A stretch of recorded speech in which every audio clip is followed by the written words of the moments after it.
I've tried countless times to put into words the adventures we go on and the situations we get into, and I just can't seem to do it. So we're going to show you.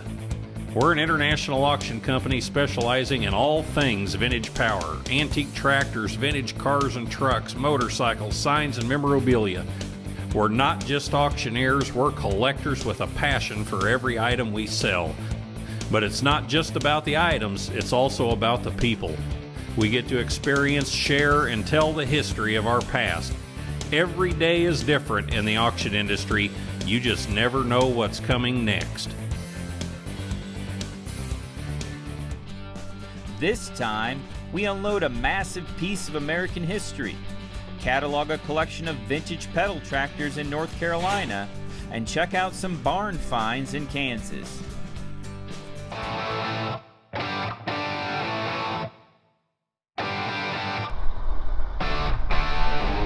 A shipment has just arrived from Iowa. On it is one of the most desirable antique tractors ever built.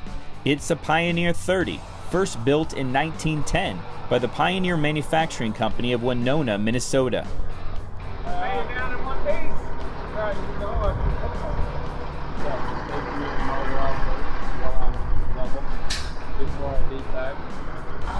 So what's the plan here? So we're gonna unload this one and unload the Pioneer here and put it back in the shed with the rest of the prairie tractors that we've got. So we've got 6 so far from the Powers collection. We've got about 6 more to go after this. So we're just getting everything down here. That way we can start getting everything prepared for the auction, get everything to where it's drained out and re-oiled, refueled up. Checked over everything. That way we can get it ready to run for our open house days. So we'll get this one off, and then we got another truck coming here at noon.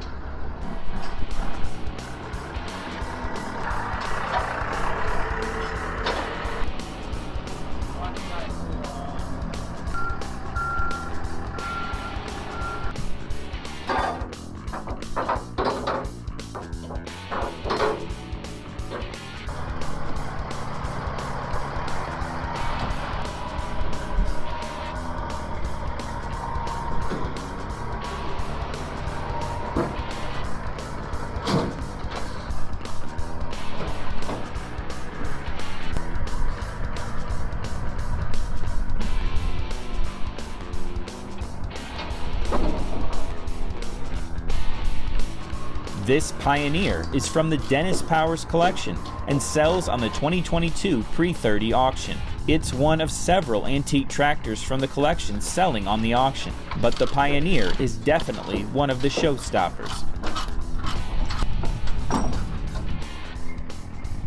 So what's so cool about this tractor?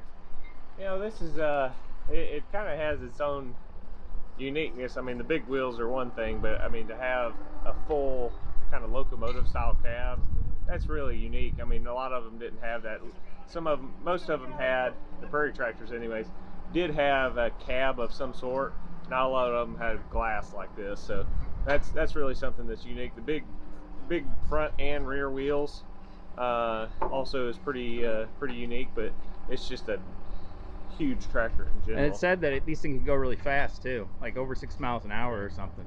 Which, yeah, Yeah, that's moving. with those front wheels. Yeah, can you imagine doing that on a, because, you know, these were, not only were they farming, but it was they were pushed towards road building too.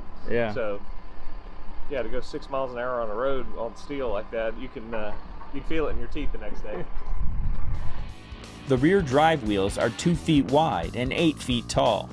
It's not just the size that's impressive.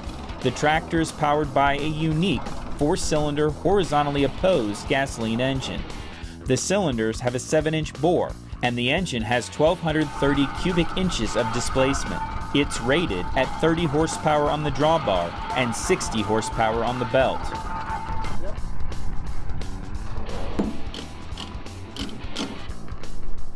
I duct taped around those hooks so it wouldn't ding the glass. Ah, That's the best I could do. hey, it's all in one Made it. piece, and See why I went so slow? yeah, absolutely. Those windows are a little, just a hair on the loose side.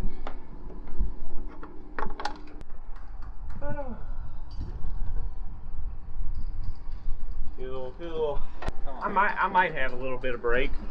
What we'll do is maybe pull it forward. I can test it with some blocks in the front. That way, if not, we may have to swap, put one in the back, put somebody else on the tractor pulling forward just to get it moving down, and we'll use the telehandler to brake it coming down. That way we don't get too squirrely.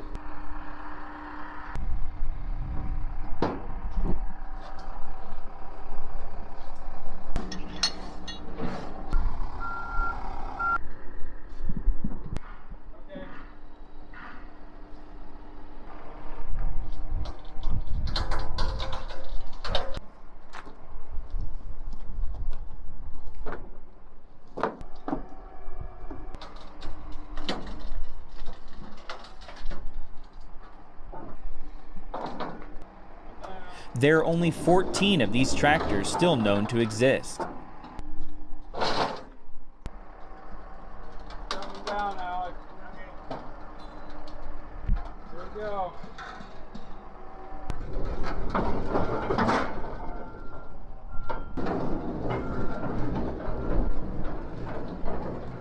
In 1911, the Pioneer 30 would have cost you $2,700 US. That's about $77,500 US today.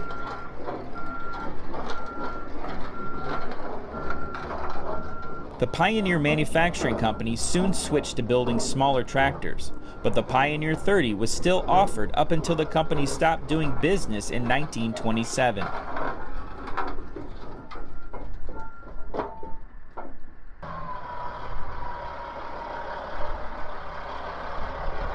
What's it like to haul these big prairie tractors? Oh, I mean, love it.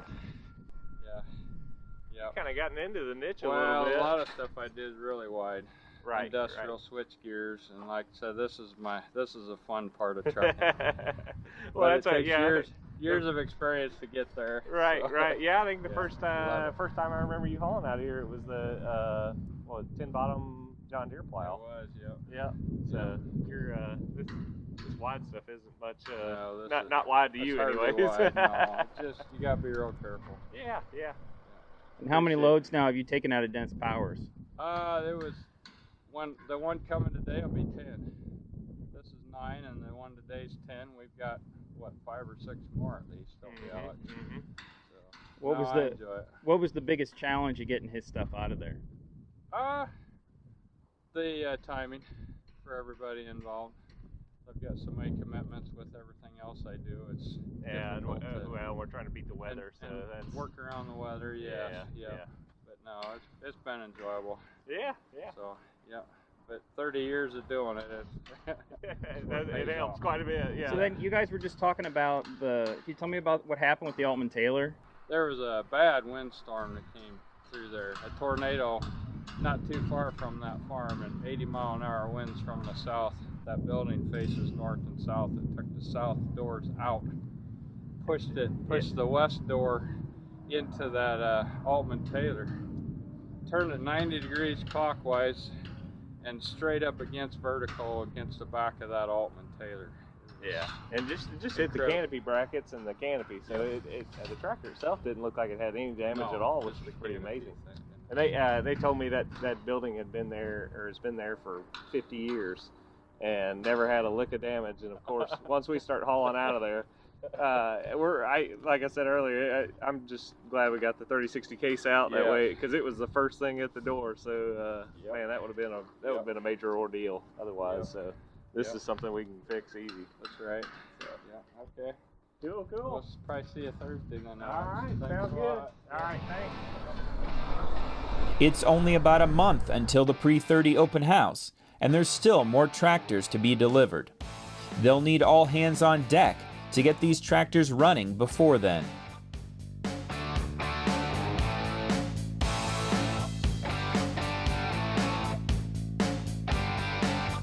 When we come back, then you have a 37 Ford V8.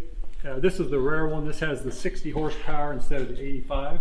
Oh, wow. The one we'll see in the south barn, which runs, is an 85 horse. That was the popular one.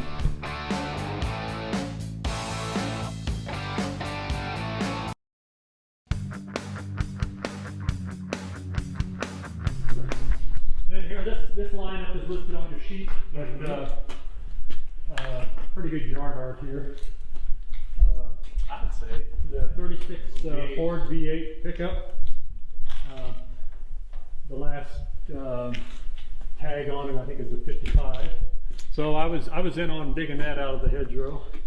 And you have a 37 Ford V8. This is the rare one. This has the 60 horsepower instead of the 85. Oh, wow. The one we'll see in the south barn, which runs, is an 85 horse. That was the popular one, and it had some power. They made this little 60 horse, which is a real cute little flathead V8. But they say it was a dog. It just had no. It couldn't go uphill and it couldn't barely pass. pull itself. It barely pulled itself around. So it was probably the economy version, I would imagine. It's the economy version. It's the collectible one now. Oh, sure. Because it's the rare one, but it wasn't the one that could get you to town and back in good shape. It's funny. Usually the rarest stuff was the stuff that didn't work. Yeah, it was right. It was kind of it just didn't get made as much. Then a pretty rare tractor here. My understanding is they only made 800, maybe 801 or 2 of the Rumley 6. You can correct me on this, but that's what I found online. Yeah, this tractor. This was kind of the last. We drove this tractor. Rumley. We drove this tractor on its own power. Oh, okay. And it sat here for the last 45 years. Tires have gone flat and all, but this is a runnable tractor. A Rumley 6, got the pulley, and it's a flathead, straight, inline, 6-cylinder, and it's unfortunate this was not a more popular tractor in its day. They didn't sell well or something. Maybe it was the economy at the time. It was right at the merger too with Alice. Okay. So Yep. I think Alice actually sold these just to kind of get rid of the stock after they bought out Rumley. But this was the last kind of tractor that carried. It's still the Rumley green name. color. I think they had some in the Alice orange probably too. I don't know for sure, but I don't know. maybe not. 30 and 31. Just made it 1 year between 1930 and 31. So.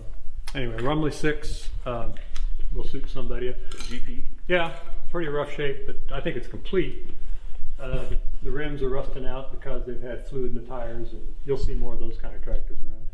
Then here's a project that my dad was very kind to me as a teenager. He let me have a box full of tools and start taking stuff apart. And this was out in the pasture, and I loved to work bolts and nuts and take things apart. I was better at taking it apart than I was putting it back together. That is. So this is my project, which I'm never going to finish. But you can advertise this as a 27 Chevy truck disassembled. Thanks to Gwen. And so the next guy can figure out. I got the box of valve stems and all that, but I'm not too proud of the fact that that's all the further I got on it. But I did go on and get a couple degrees in college and taught school for 20 years. So I bet you learned something. I guess if I'd have put it all back together, maybe I'd have missed out on all my education and teaching school all those years. And instead, I could be a shade tree mechanic someplace. But it's a restorable truck. Here's the Dodge car that we took. There is no front axle. Well, it's on rollers right now. That's just because I just came up with a quick fix and put that 4-caster roller under there to get it moved. And the tires actually took air, and with my skid steer, I could drive up in there. I had a buddy helping me, and he could push the whole front end and slide that back and forth on those 4 rollers. Oh, so you were able to make that corner. We made the corner and we pulled it out, and then we backed it in here, and the tires have since gone flat, but there it is. It's actually. And I don't know what year it is. Pretty nice body. I would guess early 40s, if not late 30s. I don't know, but the 40s normally you had the lights already in the fenders. Oh, okay. That's how you can tell the difference between the 36 and the 37 on the Ford. In 37, they put the lights in the fenders rather than have them separate. But I don't know what Dodge's timeline was on that. But that's Dodge Brothers or whatever. A lot of metal in that car. They make them out of plastic now. Coming up,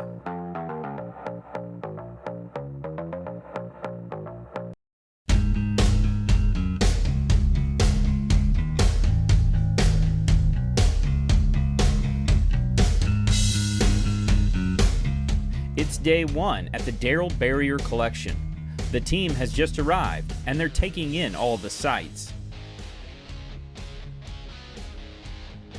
Darrell had great taste and was a master restorer. The collection has several restored vintage tractors, including a complete set of John Deere 30 Series tractors. There's also vintage signs, dealership clocks, farm toys, and vintage pedal tractors. Darrell's son is working with Aumann Auctions to sell his father's collection. He's spent days getting the tractors ready for photographing and for taking videos. All of the tractors have fresh gas and new batteries. But today, the team's not working on classic tractors. They'll be cataloging pedal tractors. There's an entire room dedicated to Darrell's pedal tractor collection. The room is stacked from floor to ceiling with all makes and models. The team needs to get all of these pedal tractors cataloged today, so they have plenty of time for the rest of the collection. Instead of splitting into two groups, we're just gonna, all 5 of us are gonna come in, and, you know, that way we've got one guy on camera, one guy cataloging, and then the rest of them taken down. So move it. That'd be the hardest thing. So is this for your $1,000 pedal tractors that fall on the ground? I almost We know how you are with woodworking. Watch your fingers.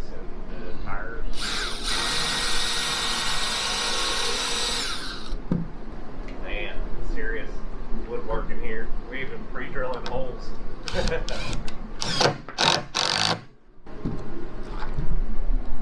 was suggested by the seller, so I'm.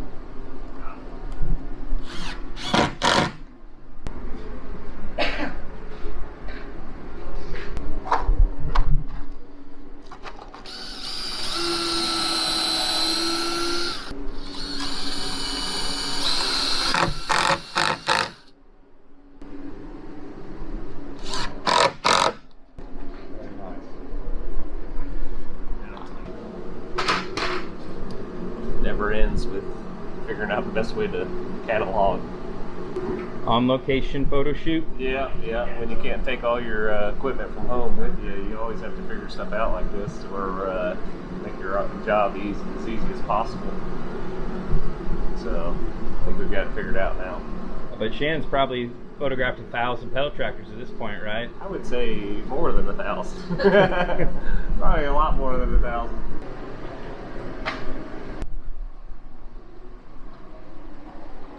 Back her in the shed. Hell of a lot easier than real tractors, isn't it? The team needs to get all of these pedal tractors cataloged today, so they have plenty of time for the rest of the collection.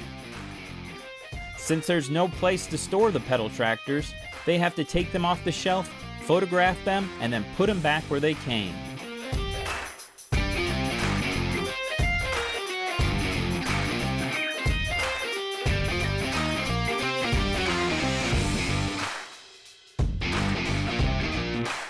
Meanwhile, Alex plays Sudoku. I am working on my chest right now. What are you having to do, Doug? I'm having to cut the baling wire. They're all tied down up here to keep them from rolling off. They're all tied pretty tight. That will be all the boards. Yeah, we can just knock out the red ones. Down there. Yeah.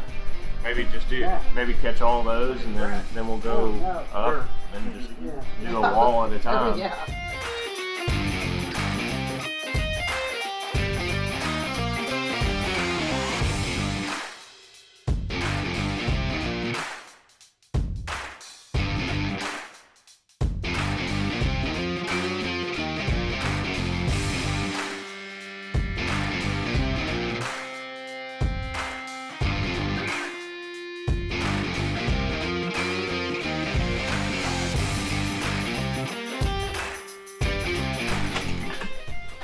So is this your 200th pedal? This would be about my 225th. So is this the rare one or the super rare one? This is super rare. Oh, this is one of the, they sold one of these on Fisher. This is 1997 custom Gene Gregory.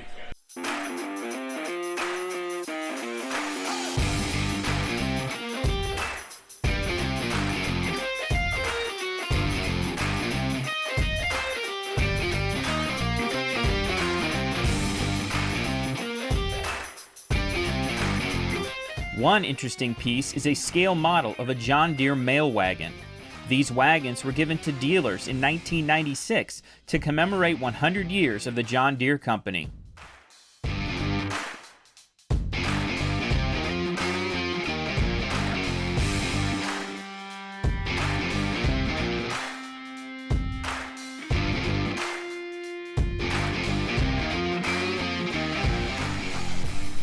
Weaving through the maze of garden tractors. Yes, without dropping it. It's like playing Frogger, but different. One more. Last pedal. Well, that's a simple pedal. We got 2 in boxes, and then we got a dozen wagons. The Aumann team was able to finish the pedal tractors in less than a day. But they only have 2 days left to catalog all of the vintage signs, memorabilia, clocks, toys, and tractors.